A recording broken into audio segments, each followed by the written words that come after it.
I love how you intertwine music in the way that you speak. I'm a product of that. Yeah, I may be younger, but I'm a product of Coltrane because my dad was an older dad. He had me at 53.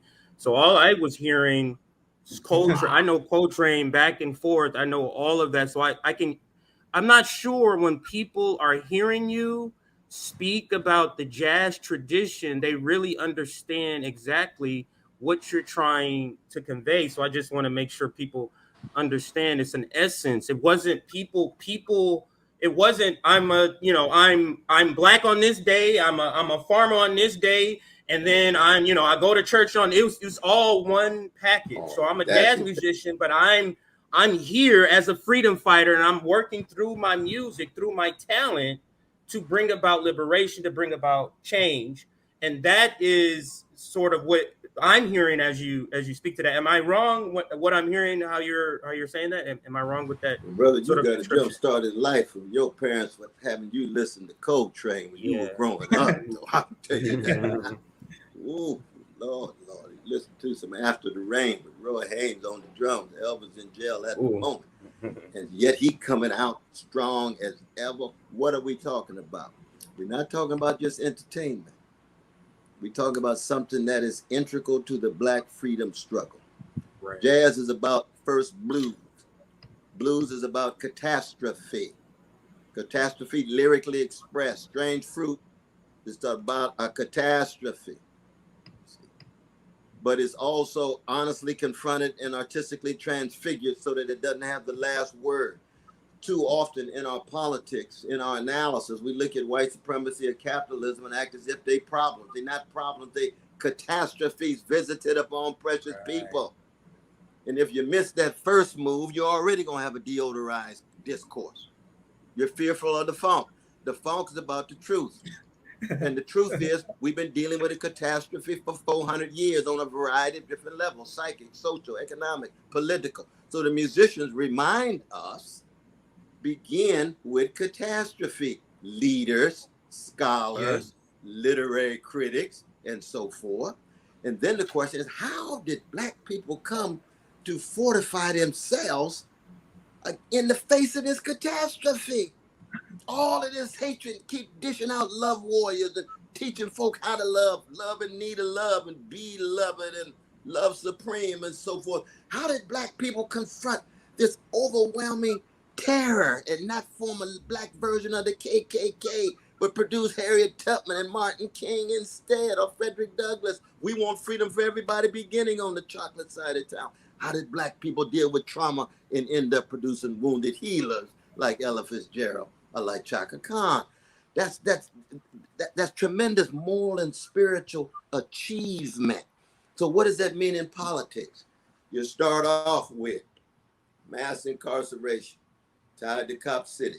You start off with massive poverty. 40% of our precious children still living in poverty, the richest nation in the history of the world. That's catastrophe. That's morally obscene.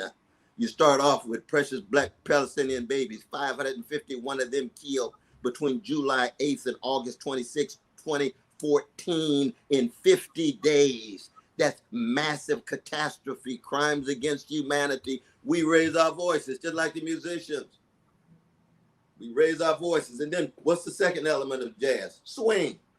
Don't mean a thing. We ain't got that swing. What is that? That's not just music. That's a conception of time that always authorizes a different future. If you remain in the mainstream conception of time, you run into a dead end. You become hopeless. You become helpless. You feel there's no way out. But black folk come in with a conception of time that musically is off the notes, round the notes, on top of the notes, smashing the notes, whatever it is. But it's creating new possibilities. Young folk these days call it Afrofuturism. Some use of the imagination and competency to make sure you don't get locked in. You always have a freedom of mind. I mean, the Commodores called it Zoom.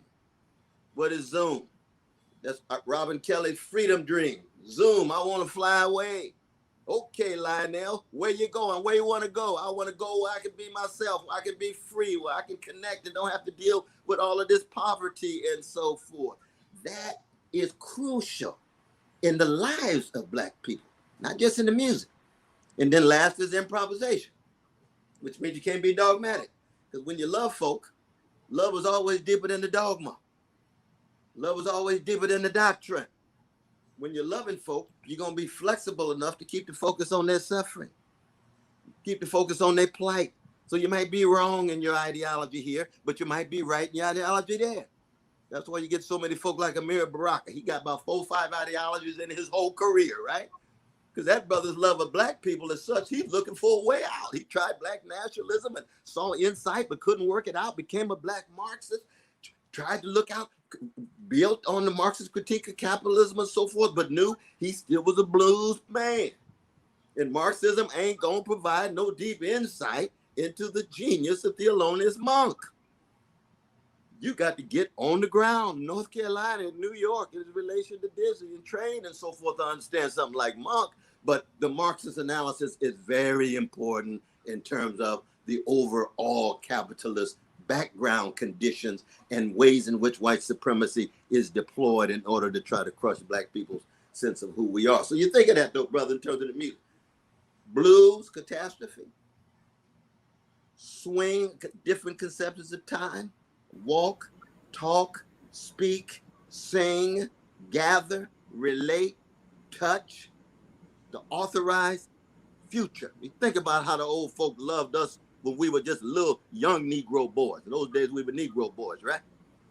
All that love coming at us to give us a different conception of the future than the conception of the future that the mainstream was giving us. That's part of the musical. That's what swing at its deepest level is, you see. Now, these days, they call it swagger. Well, you see, swagger, okay, that's a different way of talking about it. But swagger is a little bit too egotistical. Swing puts it in the tradition. It's tied to something bigger than you. Swagger is your swagger. Swing is not your swing. You got it from somebody else. You can learn it in church, the way the deacon prayed, or the way the preacher preached. They always had a swing in it. They had a different conception of time in it that allowed us to leave the church with a sense of hope and possibility precisely at the moment when it looked like we had none at all. That's what it means to make a way out of no way. That's what they were talking about in many ways. How you gonna make a way out of no way? That's the great tradition that we're looking forward to. Now, what happens when that tradition spills over into presidential politics? So you say, oh, I want to be head of the empire to dismantle the empire. I don't want to even move to the White House, as I told my precious wife, until everybody has a house. I don't even want to talk about what it means to be president if it's not tied to being a servant of the people. I'm learning from Bobby Hutton. Shot down like a dog 2 days after Martin Luther King was shot down like a dog. 2 of our great warriors killed within 3 days. The memory of those deaths continue to filter through how we see and act and organize and live and die. That's a different thing, man. That's a different thing. So I was gonna say, well, Miles, what is jazz? Jazz is Louis Armstrong, Charlie Parker. What you mean, Miles? It's exemplified, it's concrete, it's enacted, it's embodied. Ain't no abstract thing. Ain't no abstract thing. It's in the lives. It's in the lives of CJ. It's in the lives of Nick. People can see it. That's where our musicians are. You can see it in their art.